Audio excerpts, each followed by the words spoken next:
Bienvenidos a Florencia Desentierra, el podcast donde los secretos más turbios salen a la superficie. Soy Florencia, perito forense y especialista en abrir cuerpos, y ahora también casos. Acá desenterraremos crímenes reales, pero enterraremos el buen gusto. Si venís buscando paz, meditación o historias para dormir, este no es tu podcast. Acá hay misterio, sangre y un humor tan negro que no vas a saber si reírte o llorar. Así que quédate, si te la bancas. Medía más de 2 metros. Tenía un coeficiente intelectual muy por encima del promedio. Podía hablar de psicología, de literatura, de criminología y también podía contarte cómo asesinaba mujeres sin que se le moviera ni un musculito de la cara. Ed Kemper no fue un asesino impulsivo. No fue que mató en un ataque de ira. No es que se le cruzó un cablecito y bueno, fue alguien que pensó, planeó, esperó y después explicó en detalle por qué lo hizo. Entre 1972 y 1973, en California, varias estudiantes desaparecieron. Mujeres jóvenes que hacían dedo, cosa que uno hace, pero no es lo mismo hacerlo en Argentina que en Estados Unidos, chicos. En Estados Unidos siempre tenés que pensar que hay un asesino serial a la vuelta, porque probablemente lo haya. Mujeres que confiaron en alguien que parecía inofensivo, incluso simpático. El responsable no huyó del país. No fue atrapado tras una persecución como O.J. No dejó pistas caóticas. Vivía tranquilo, charlaba con los policías, obvio. Y cuando terminó de hacer lo que vino a hacer, se entregó. Hoy vamos a desenterrar la historia de Ed Kemper. Un asesino que no pedía perdón, no buscaba justificarse, solo quería, pobre alma, solo quería que alguien lo escuchara explicar por qué para él matar tenía sentido. Para entender a Ed, adulto, hay que volver muy atrás. El muchacho nace en 1948 en California. Su padre era una figura distante, ausente emocionalmente y terminó yéndose. La que queda, y a la que le vamos a echar la culpa de todo, es a su madre. No era violenta en el sentido clásico. No es que lo cagaba a palos, no es que lo encerraba con un candado, pero lo destruía de otra manera. Lo humillaba constantemente, se burlaba de su físico, le repetía que era desagradable, que ninguna mujer jamás lo iba a querer, que era raro, que daba miedo. Y sí, negra, y sí. Cuando era chico, lo obligaba a dormir en el sótano, separado del resto de la familia, que con el diario del lunes, no sé si era una mala idea, según ella, porque no era seguro que durmiera con sus hermanas. Desde muy temprano empieza a mostrar conductas que no son normales para un chico. Fantasías violentas, pensamientos obsesivos, ideas de control y una curiosidad morbosa por la muerte. Esto igual, no nos juzguen, porque yo también tenía eso cuando era chica y sin embargo no estoy matando gente. Estoy haciendo esto. A los 10 años ya fantaseaba con matar a su maestra. Depende de la maestra que te toque. No sé si estaba tan mal, realmente. Yo tuve maestra de mierda. No como un impulso, sino como una escena mental recurrente. Empezaba también con los animales. Acá ya no, acá yo me abro. Yo ya no me comparo más con este hombre. Empezó a matar gatos, los decapitaba y guardaba partes del cuerpo. Mientras tanto, la mamá seguía, la perra seguía y seguía. Cada comentario refuerza la idea de que las mujeres lo despreciaban, que se reían de él, que lo usaban, que lo humillaban. Y acá se empieza a armar el cóctel peligroso. Inteligencia muy alta, aislamiento, humillación constante, fantasías violentas no expresadas y cero contención emocional. Pero Ed no explota. Ed acumula. Y aprende a observar, a escuchar y a callarse. No era el pibito que en el colegio se nota que tiene problemas. Era un pibe medio raro, pero que nadie le preguntaba qué le pasaba. No empezó.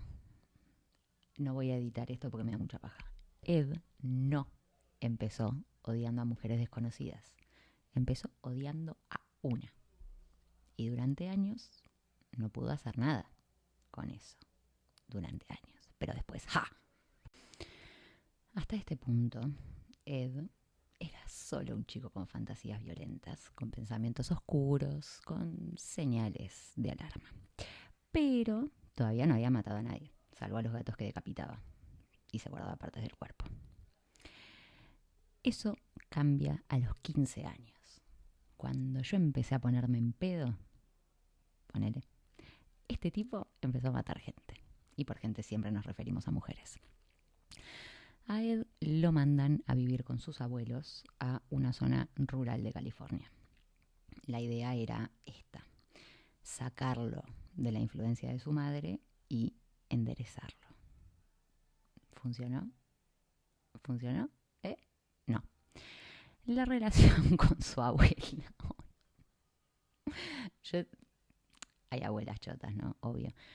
Pero claramente tenía un tema con las mujeres este hombre. La relación con su abuela se vuelve rápidamente tensa. Ella también lo menosprecia. Esto igual, esta es la historia, ¿no? Pero quizás es como lo de Barreda, que él dice que le decía tiqui tiqui taca taca, pero parece que era todo chamullo, que en realidad no le decían Conchita ni nada por el estilo. Otro tema. Ella también lo menosprecia, lo critica, lo corrige constantemente, y un día, sin discusión previa, sin un arrebato visible, Ed hace algo que va a marcar todo lo que sigue. ¿Qué hace? Le dispara a la abuela en la cocina. Después, un poco lo quiero. Después se sienta, la mira y espera. ¿Qué espera? Se preguntarán ustedes. Espera que llegue el abuelo. Y cuando llega el abuelo, lo mata. Más tarde le preguntaron, ¿por qué? ¿Por qué? Y Ed responde, pobrecito, era un alma en pena, Ed. No quería que mi abuelo sufriera al encontrar el cuerpo. Lógico, la verdad, lógico. Y para que después no le digan psicópata, porque él tenía empatía con el abuelo, ¿te das cuenta? No hay llanto, no hay pánico, no hay huida. Ed llama a la policía y confiesa. ¿Qué hacen? Lo mandan a un hospital psiquiátrico. Acá los médicos empiezan a evaluarlo y se encuentran con un pequeño problemita. No parecía psicótico, no tenía delirios y no estaba desconectado de la realidad. Le hacen pruebas de inteligencia y el resultado da que tenía un coeficiente intelectual extremadamente alto. Durante su internación, en lugar de ser tratado como un paciente peligroso, él empieza a colaborar. Él ayuda a otros internos, asiste a los psiquiatras y trabaja en el laboratorio administrando tests psicológicos. Aprende el lenguaje clínico, aprende qué decir, qué no decir y qué respuestas sonaban normales. Esto, por supuesto, es fundamental, porque es lo que decimos siempre, de que esta gente para el afuera parece normal. ¿Por qué? Porque se van fijando qué tienen que decir y qué no, para que el resto no sospeche. Bueno, entonces el hombre se entrena ahí adentro. Después de algunos años, los especialistas llegan a una conclusión que hoy suena absurda. ¿Cuál es esa conclusión? Está rehabilitado. Ed no representa un peligro. Puede volver a vivir en sociedad. Entonces lo liberan. ¿A dónde va? ¿A dónde vuelve Ed a vivir con mamá? El primer asesinato no lo detuvo, no lo asustó, ni lo hizo recapacitar. Le enseñó. ¿Qué le enseñó? Lo mismo que te enseñan en Argentina cuando vas en cana o cuando no vas en cana. Que podías matar y salir caminando. Cuando Ed queda en libertad y se vuelve con su mamá, tiene un poquito más de 20. Está rehabilitado Tiene antecedentes por doble homicidio, pero nadie lo vigila, porque él ya estaba bien, él no era un peligro. Entonces se instala en Santa Cruz, California, a principios de los 70, una ciudad universitaria relajada, donde hacer dedo era algo común, como acá en la costa en el verano. Nadie sospechaba del tipo enorme, tranquilo, educado, que ofrecía llevar estudiantes. Él no atacaba por impulso. Tenía un patrón claro. Buscaba mujeres jóvenes, principalmente estudiantes universitarias, y las levantaba cuando hacían dedo. Hablaba con ellas, era amable, no levantaba la voz, no parecía una amenaza. Y eso, por supuesto, era parte de la trampa. Una vez que entraban en alguna zona medio aislada, cambiaba el tono. El ataque era rápido, generalmente estrangulamiento. A veces usaba armas blancas. Y después venía lo que lo diferenciaba de otros asesinos. Desmembraba a las mujeres, las decapitaba, como a los gatitos, y conservaba partes del cuerpo, como con los gatitos. No era solo matar, era poseer. Llevaba los restos a su casa, saben, la baranda que había, ¿no?, en esa casa. Llevaba los restos a su casa, los ocultaba y los manipulaba. Después ahí los manipulaba. Durante ese mismo periodo, Ed hacía algo que hoy resulta casi grotesco por lo absurdo. ¿Qué hacía Ed? Frecuentaba bares donde se reunían policías, obvio. Conversaba con ellos, escuchaba teorías sobre los asesinatos que él cometía y a veces, lo amo, aportaba comentarios. Él quería ayudar, él era un buen samaritano. Nadie sospechaba. Era grande. A mí ya me daría miedo, honestamente, alguien de 2 metros, pero bueno. Era grande, pero era educado, era carismático y era inteligente. Mientras tanto, su vida personal seguía siendo un infierno silencioso. Vivía con mamá. Las discusiones eran constantes. Ahora yo, esto lo pienso ahora, ¿no? Si la señora esta ya sabía que había matado a los abuelos, ¿cómo lo tenés viviendo con vos? Y encima lo seguís tratando para el orto. ¿No te da miedo? Si ya sabes que te puede pegar un tiro. ¿Por qué sos así, boluda? Un poquito de instinto de supervivencia. Las humillaciones seguían. Ed empieza a entender algo. Las mujeres que mata no son el objetivo final. Son un ensayo, un entrenamiento para algo más profundo. En Santa Cruz, California, no Argentina, Ed Kemper no estaba descontrolado, estaba organizado. Cada asesinato era parte de un proceso, no para escapar, sino para acercarse cada vez más a la persona que realmente odiaba. Hasta ahora, Ed había matado estudiantes, mujeres jóvenes, desconocidas, pero ninguna de estas era el verdadero centro de su odio. El verdadero centro estaba en casa. Dormía a pocos metros de él y seguía diciéndole cada vez que podía que era un fracaso. Su madre, Clarnell, vamos a decirle Clarita a partir de ahora.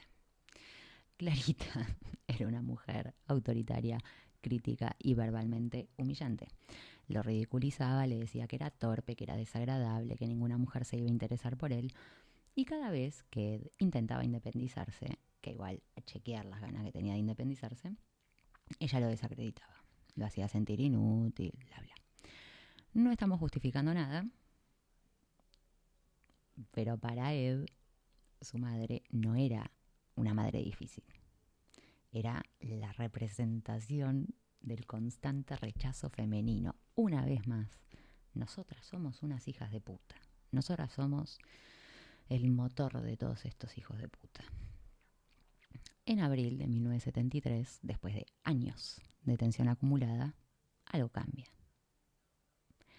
Esa noche, su madre se va a dormir. Ed entra en la habitación y la ataca mientras duerme. El acto no es impulsivo, no es una pelea que escala, es una ejecución. Después de matarla, la decapita. Y acá aparece lo de la manipulación de los elementos.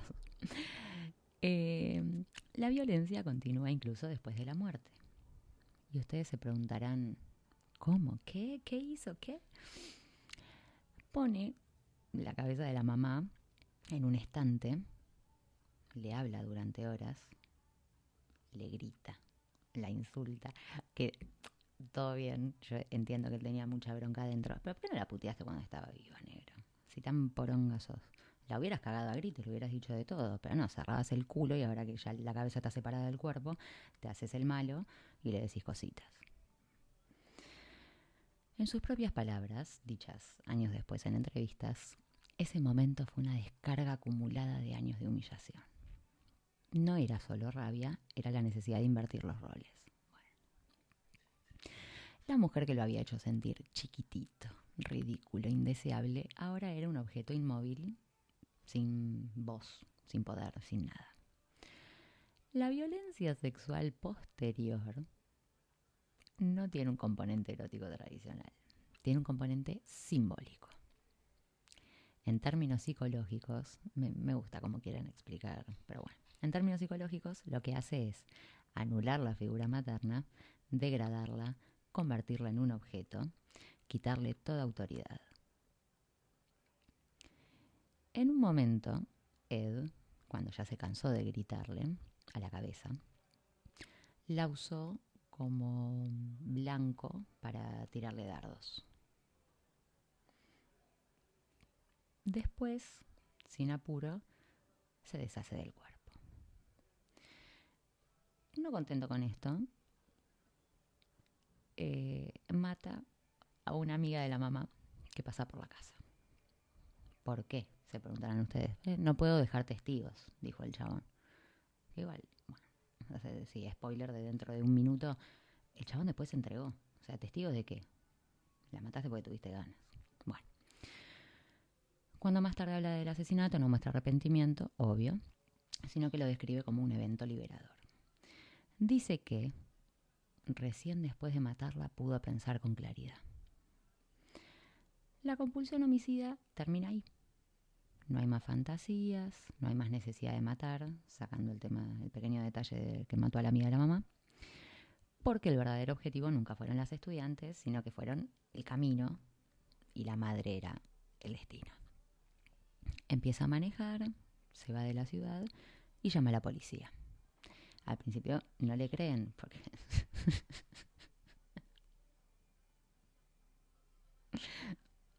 los policías son hermosos, realmente son hermosos. No le creen, pensaban que estaba bromeando. Igual no te llamaría la atención que alguien te llame y te haga ese chiste. Ay, maté a mi vieja, le corté la cabeza, la usé como blanco. No. Después maté a la amiga, habiendo ya matado a los abuelos. No. Habían hablado tantas veces con Ed en los bares que les parecía absurdo. Pero él insiste, confiesa todo, porque el objetivo ya estaba cumplido. En términos psicológicos, muchos especialistas coinciden en algo. Las víctimas eran una extensión y la madre era el núcleo. Cuando la mata, la compulsión pierde sentido. Una vez más, tratemos de no olvidarnos que después de matar a la madre mató a la amiga. Porque pobre, me invisibilizan a la amiga. Bueno, la policía entonces no le creía. Ed insiste, vuelve a llamar, da detalles que ya está así. O sea, tenés que haber hecho lo que estás diciendo que dijiste, que hiciste. Bueno, ya estoy acá. Y finalmente lo detienen. Y ahí Ed no se defiende, lo cual, lógico, o sea, si estás llamando para entregarte, ¿qué vas a decir después? Bueno, no intenta minimizar lo que hizo, no culpa a su infancia, no habla de impulsos incontrolables, confiesa todo. Durante el juicio se declara culpable de todos los cargos y él pide la pena de muerte. Esto me rompe los huevos porque hay un montón de estos que van y te dicen, sí, yo hice y ahora, ¿sabes qué? Mátame. No, no te mato una mierda, hermano. Quédate ahí sufriendo como el sorete que sos. No porque se sienta culpable, sino porque según él ya no hay más nada que hacer con su vida. Bueno, problema tuyo, papi. La pena de muerte no se aplica. Toma. Y no, claro, o sea, ¿por qué le vas a dar el gusto a este boludo? ¿Quién se cree que es para andar pidiendo? ¿Sabes qué? Ahora ahora que ya maté no sé cuánta gente, mátenme. No, flaco, tenés que sufrir. Ya sufrieron todos los demás, ahora sufrí vos, pedazo de sorete. Bueno, condenado a cadena perpetua. Y acá empieza como una segunda etapa, que es Ed en prisión. Lejos de cerrarse, Ed habla mucho, obvio, porque todos estos tipos tienen unas ganas de que los miren y los escuchen. Entonces empieza a dar entrevistas largas entrevistas, ordenadas, claras. Analiza sus propios crímenes con una frialdad que incomoda incluso a profesionales. Dudo, porque hace un rato los profesionales decían que era reinteligente y que estaba rehabilitado y que qué sé yo. ¿Viste? No se presenta como una víctima, pero tampoco muestra arrepentimiento. Habla como alguien que ya hizo lo que vino a hacer. Empieza a colaborar con los investigadores. Él siempre... Qué pesado. La verdad que un poco la entiendo a la madre, porque era un pelotudo. O sea, te haces el malo, matás a todo el mundo, le tirás los dardos a la cara a tu vieja y después te haces el bueno. Qué pesado. Empezó a colaborar con investigadores, con psiquiatras, con agentes que años después van a formar parte del desarrollo de perfiles de criminales modernos, bla, bla, bla. De esto hay una serie muy linda que se llama Mindhunter en Netflix. Lamentablemente me hicieron 2 temporadas nada más, pero es muy buena. Ed Kemper, es de cuando se crea la BAU del FBI, que es la unidad que estudia las conductas de los criminales. Bárbara. Se convierte en una fuente y esto es lo que lo vuelve tan perturbador. No describe sus crímenes como errores, sino como decisiones. Y sí, en entrevistas dice cosas como que sabía exactamente cuándo iba a matar, que entendía el momento previo, que reconocía la excitación psicológica antes del acto y que después de matar a su madre, esa necesidad desapareció. No hay negación, no hay confusión, hay conciencia plena. Para muchos especialistas, Ed es uno de los ejemplos más claros de un asesino que entiende su patología, puede verbalizarla, pero no siente culpa moral por ella. Esto lo vuelve extremadamente valioso para el estudio criminal. Estas cosas son las que nunca se las tienen que hacer saber a estos tipos. Porque a ellos se les para el pito con estos conceptos, ¿me entendés? Que vos vayas y les pidas ayuda, o que les digas, ay Ed, vos vas a entender, no sé qué, ayúdanos a capturar a este hombre. No, porque... Esto lo vuelve extremadamente valioso para el estudio criminal y extremadamente inquietante para cualquiera que lo escuche.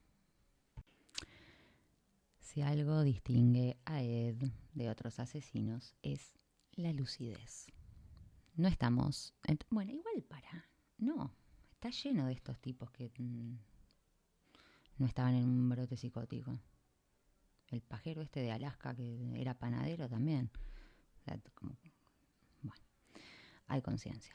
Muchos especialistas lo ubican dentro del espectro de la psicopatía con alto funcionamiento, un encanto superficial, capacidad de manipulación, inteligencia superior, ausencia de empatía profunda y cosificación de las víctimas. Para mí, perdón, pero es lo mismo que hacen todos. Pero bueno, a este le querían decir que era especial. Pero Kemper agrega algo más, una fijación materna extrema. De nuevo, todos tienen esto. Todos tienen que no los querían de chiquitos, que la mamá los trataba mal. Rompepelotas. Que después nos dicen generación de cristal. Bueno, yo igual no soy tan joven. Pero después nos dicen generación de cristal a nosotros. Por favor. En términos más clínicos, algunos psicólogos hablaron de resentimiento crónico hacia la figura femenina dominante, humillación internalizada, fantasías de control total como compensación y una construcción del deseo vinculada a la dominación y anulación. En palabras simples, no toleraba sentirse pequeño, entonces necesitaba hacer sentir pequeña a otra persona. Cada asesinato es una puesta en escena del poder absoluto, pero el poder absoluto solo tenía sentido frente a una figura que para él representaba humillación: mamá. Por eso, cuando la mata, la compulsión termina. Eso es lo que vuelve este caso tan inquietante. No mata porque no lo puede evitar. Mata porque quiere, y cuando ya mató a la persona que quería, en efecto, renuncia a su carrera criminal. No hay una espiral interminable, no hay un aumento progresivo. Hay un objetivo: Ahora, esta va a ser mi reflexión final. Si vos tan claro tenías que a la persona que odiabas era tu vieja, ¿por qué rompes tanto las pelotas? Anda y matala. O sea, no. Pero si vas a matar a alguien, anda y mata a tu vieja. ¿Por qué matás a tus abuelos, a las otras pibas pobres que no tenían nada que ver, a la amiga de tu mamá? A la amiga de tu mamá. Dejá en paz a la gente. Bueno, iba a decir otra cosa. Esa es mi reflexión. Que dejen de romper las pelotas. Que no maten al pedo. O sea, tenés un problema con una persona, anda y mata a esa persona. No te la agarres con todo el resto del planeta, boludo. Bueno, hasta acá llegamos. Si escuchaste todo, es porque tenés estómago y un costado bastante morboso. Te espero la próxima, a ver cuánto más podés aguantar. Ya que llegaste hasta el final, haz lo que haría cualquier cómplice. Suscríbete, deja tu like, comenta. Así no quedo yo sola revolviendo la mugre. Total, si ya entraste, es porque sos igual de curioso que yo.